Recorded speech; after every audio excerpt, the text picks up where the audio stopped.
Hi, I'm David Tracy with the Autopian, and I'm here to tell you how bad a $2,000 electric car is in 2023. Yes, I purchased the cheapest electric car of the modern era.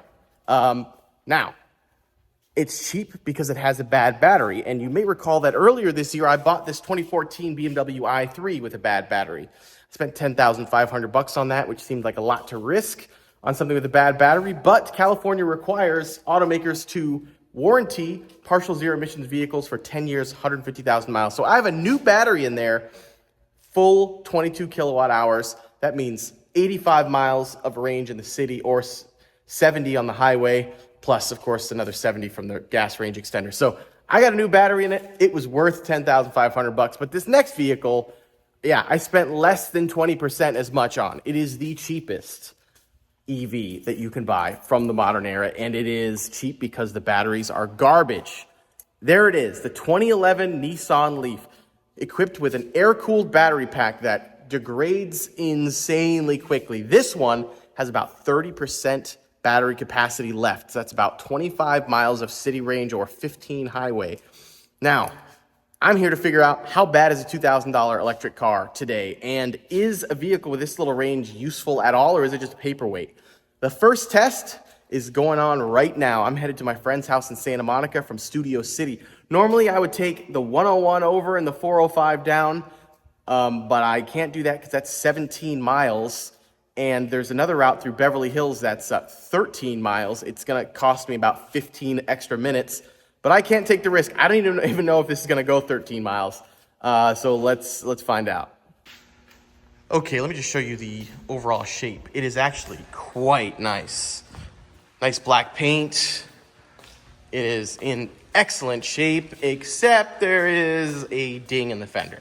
A pretty large dent. It's purely cosmetic, could easily be fixed. I just need a new fender, pop that on, boom. This thing would look great. The interior is fantastic. It's in great shape. Overall, this thing, it's a great car. It's just so cheap because the battery is in such awful shape. How bad is it, you might wonder? Let's turn it on and see what we got.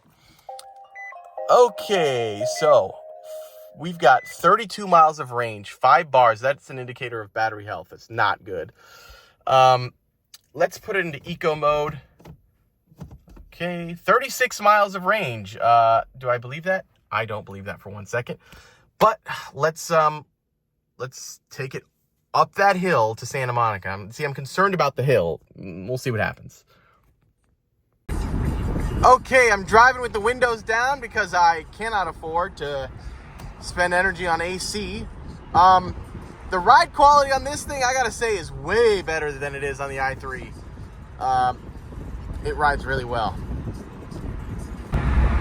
Unfortunately, I'm being forced to take the 101 freeway due to road closures.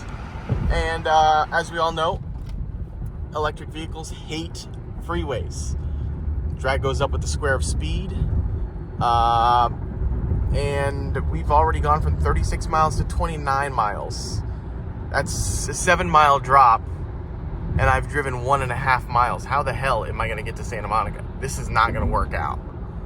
I'm only going 57 miles an hour. Okay, I've had no choice but to abandon the freeway because I've only driven 2.9 miles and I've already lost 10 miles of range, of estimated range. That little range guess is what people call a guessometer. It's pretty much useless.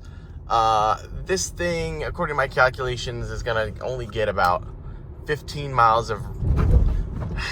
It'll do 25 city, 15 highway, I think, but I don't know. So I'm just going to drive on city streets all the way over there. It's going to be slow, but maybe I'll get there. All right, so the question is, at what point do I turn around? Because I've already lost 13 miles of range in 5 miles. So if I have to go another 13 miles of range, this isn't going to work. Okay, I've decided to just turn around. I've already lost 16 miles of estimated range in just a matter of 7 miles of actually traveled range. So since I have to go 11 miles I would need to have a range of probably like 25 miles left. I only have 20. So forget that. I gotta go home. I don't want to get stuck like halfway between my house and her house, and then I don't have enough range to get either place. Right now I'm 6 miles from home, should be able to get back. This thing's a pile. All right, well, I've gone 10 miles. It says I've got 18 left, but that's it's about double what I'm actually traveling. So let's just say I actually have 9 more miles left. Total range in Ginger City driving is 19 miles, which is pretty sad. The brakes on this thing are abysmal. I mean, it's an on-off switch. If you barely touch them, it especially at low speeds, it just jerks. The brakes, awful. Ride is great. The steering is nice and light. There's a lot of room in here. Overall, it is a really pleasant car to drive, good visibility, other than the brakes and the lack of range. This car kind of rules. Is it worth $2,000? I mean, if you live within 5 miles of work, it's a good option, yeah, for sure. $2,000 for transportation to work and back, without having to worry about all the maintenance that goes into a gasoline car. Oh yeah, I'd be on board. Otherwise, yeah, no. Okay, well, that was a bust. I made it back to my apartment.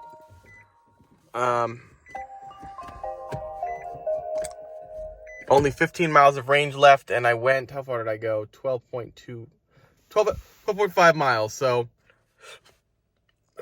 we started at 36, so we lost 21 miles in 12.5 miles. So you can probably guess a total of a 21, 22 city range with this car. Kind of, I mean, not useless if you live in a small, if you lived in a college town, that could be practical, I guess. But, or not practical, but usable. Yep, this car is a bit of a stinker. Now I'm gonna go get in my real electric car here and drive to Santa Monica. Yes, I'm back in the i3 after ditching the Leaf because the thing just it's got no range. Now this i3 on the other hand, it'll do a legitimate 70 miles on the highway, and even when that craps out, you've got a gas motor in the back that'll get you another 70. So I'm riding on the highway, just got up over that hill. It's not as comfortable as the Leaf in terms of ride quality, and the steering isn't quite as light. The steering wheels also feels a little smaller. But the i3 feels much quicker.